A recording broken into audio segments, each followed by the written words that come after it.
Sophie, on vient souvent me voir avec des besoins de développement d'applications ou de sites web. Et généralement, quand on n'a pas de paiement sur la plateforme, on me dit « j'ai pas besoin de conditions générales ». C'est vrai ou c'est faux? Alors c'est faux, parce qu'il faut toujours des conditions générales d'utilisation. On va un peu cadrer comment fonctionne l'application. On va limiter sa responsabilité en cas de bug, par exemple. Et donc ce n'est pas forcément parce que l'application est gratuite qu'on n'a pas besoin de ces conditions générales, au contraire. Et du coup, on va me dire, je peux copier la condition générale d'un autre site, d'une autre application? Alors faux, il faut que ce soit adapté à votre propre activité, à votre propre business, et que le droit applicable soit le bon. Sophie, j'ai envie de présenter ma plateforme face à d'autres concurrents. Est-ce que j'ai le droit d'utiliser des captures d'écran de leur plateforme à eux? Alors faux, parce que leur plateforme, elle est protégée par le droit d'auteur, et donc on ne peut pas faire n'importe quoi avec ça, ou alors il faudrait leur accord pour pouvoir faire cette présentation avec ces captures d'écran. J'ai entendu dire qu'une entreprise peut utiliser les données de ses clients sur ChatGPT. Alors, faux, il faut être extrêmement prudent quand on met des données clients dans un logiciel IA, parce que il y a toujours un risque de fuite de données. Donc, il faut avoir le réflexe d'anonymiser ou de ne pas mettre ces données, ces documents importants avec des données confidentielles ou des données à caractère personnel dans les outils d'IA. Sophie, il y a des clients qui créent des plateformes collaboratives, des marketplaces. Est-ce qu'on est d'accord qu'ils ne sont pas légalement responsables de ce qui se passe sur les plateformes? Faux. Ils sont responsables et c'est eux qui doivent signaler s'il y a quelque chose, par exemple, une activité illégale sur ces marketplaces, sur ces plateformes. Et ils doivent aussi signaler ou mettre en place des systèmes pour que tout ce qui est avis, que les avis soient vérifiés et ne soient pas des faux avis. Sophie, est-ce qu'un concept, une idée, est-ce qu'elle est bien protégeable? Faux. Une idée n'est jamais protégeable par la propriété intellectuelle. Il faut que l'idée soit mise en forme. Donc concrètement, il faut développer l'application, il faut développer le projet pour que ça soit du concret, pour pouvoir être protégeable par la propriété intellectuelle. Je viens de déclarer ma marque, donc j'ai tout fait dans les règles. Donc là, c'est bon, j'ai plus rien à faire, c'est protéger à vie. Alors, quand on dépose sa marque officiellement, c'est déjà une super première étape. Mais après, il faut mettre en place une veille, c'est-à-dire qu'on va aller vérifier que des concurrents ne déposent pas une marque similaire ou identique sur le même territoire. Et donc, c'est important d'avoir cette veille pour pouvoir éventuellement s'opposer à un dépôt qui poserait problème dans les temps. Du coup, quand j'ai protégé ma marque, c'est pour le monde entier, c'est ça, hein? On ne dépose jamais une marque pour le monde entier directement. On choisit un territoire, donc par exemple le Benelux, la France, l'Espagne. On peut même faire directement l'Union européenne.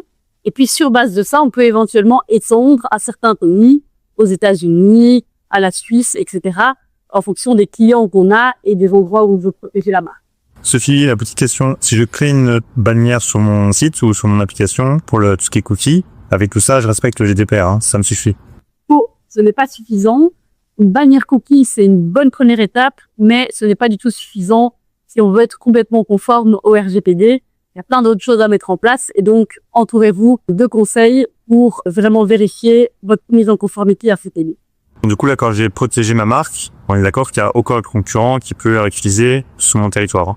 Alors oui, c'est le but, entre autres, de déposer sa marque officiellement. Ça veut dire qu'on a les droits d'utilisation et de peut interdire à un concurrent d'utiliser une marque similaire ou identique sur le même territoire pour le même type d'activité. Sophie, si j'ai eu une violation de données dans mon entreprise, est-ce que je dois toujours le mentionner à une autorité de contrôle? Alors c'est faux. On va regarder la gravité de la situation et puis on va aussi regarder quel est l'impact sur les droits des personnes concernées. Donc, s'il y a vraiment eu un impact sur la vie privée des personnes, alors normalement, on va devoir notifier à l'autorité de protection des données. Et s'il y a vraiment des cas très graves, alors on doit aussi notifier les personnes concernées par copie de données.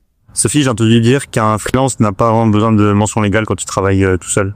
Alors, c'est faux. Ce n'est pas parce qu'on est seulement freelance indépendant qu'on ne doit pas se mettre en ordre à ce niveau-là. Et donc, on doit aussi avoir des mentions légales, des conditions générales, se conformer au RGPD pour pouvoir être aux normes. Bon, Sophie, bonne nouvelle, je viens de filer l'information en GDPR. Donc là, c'est bon, je suis en conformité. Bon, alors ça ne suffit pas. L'aspect formation est super important, mais ça ne suffit pas à la mise en conformité. Il faut aussi mettre plein d'autres choses en place, d'un point de vue procédure, d'un point de vue documentation. Et donc, la formation, c'est bien, c'est une première étape, mais ça ne suffit pas.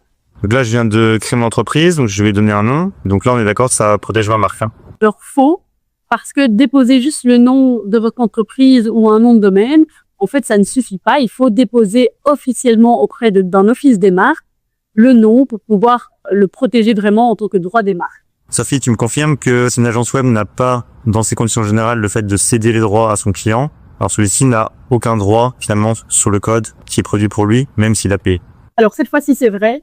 Quand on fait appel à un prestataire externe, il faut faire très attention de vérifier si on a bien une clause qui nous cède les droits d'auteur. Parce que sans la clause, ça va être le prestataire externe, IT, graphiste, par exemple, va garder les droits, qui va rester titulaire les droits sur l'œuvre qui a été créée. Le site internet, des vidéos, des images, même si vous les avez payés.